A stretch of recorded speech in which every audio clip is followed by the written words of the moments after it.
Hello guys, آج ہم جس ٹاپک پہ بات کریں گے وہ ہے بلڈ ڈونیشن، یعنی خون عطیہ کرنا۔ جب بھی ہم کسی کو خون دیتے ہیں، اپنے رشتہ دار، اپنے قریبی دوست، کسی شخص کو بھی ہم خون دیتے ہیں، تب ہمارے ذہن میں مختلف قسم کے سوالات ابھرتے ہیں۔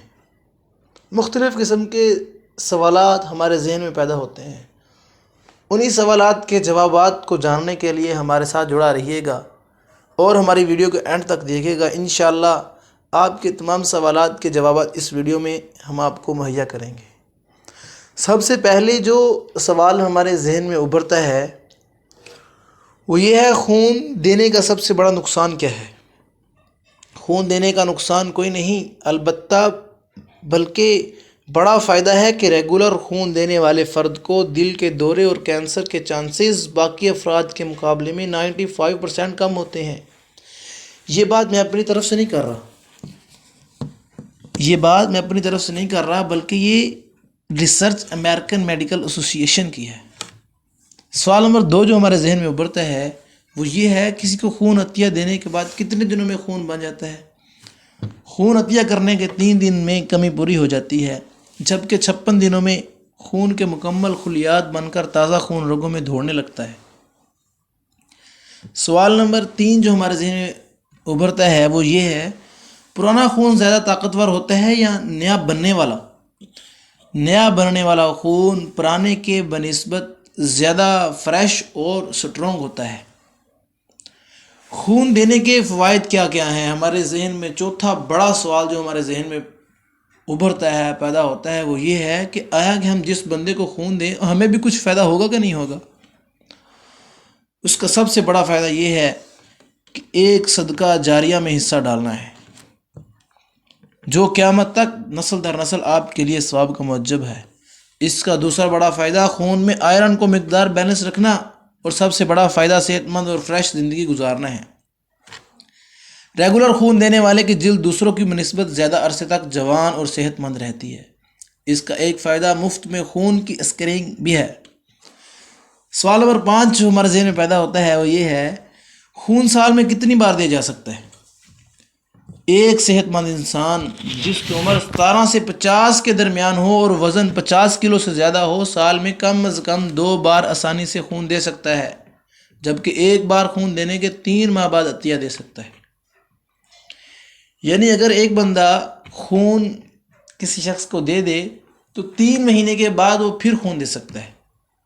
3 مہینے کے اندر اس کے باڈی میں وہ خلیات دوبارہ جنریٹ ہو جاتے ہیں، دوبارہ پیدا ہو جاتے ہیں۔ اس سے اس آدمی کو، اس شخص کو کوئی لاس نہیں ہوگا۔